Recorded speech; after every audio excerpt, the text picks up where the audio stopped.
بسم اللہ الرحمن الرحیم الحمد للہ الذی ہدانا لہذا وما كنا لنہتدی لولا ان ہدانا اللہ لقد جاءت رسل ربنا بالحق الصلاة والسلام سیدنا و نبینا مصطفیٰ محمد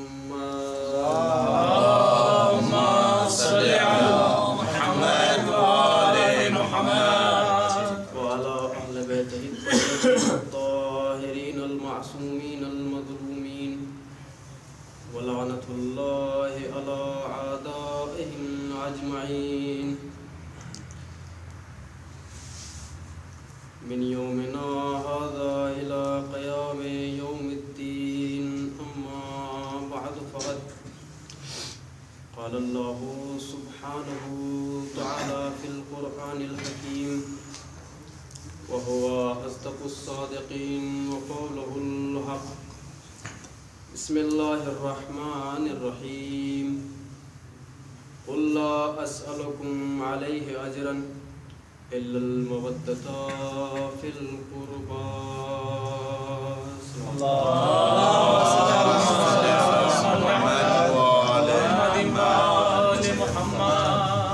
عزیزان محترم، برادران عزیز،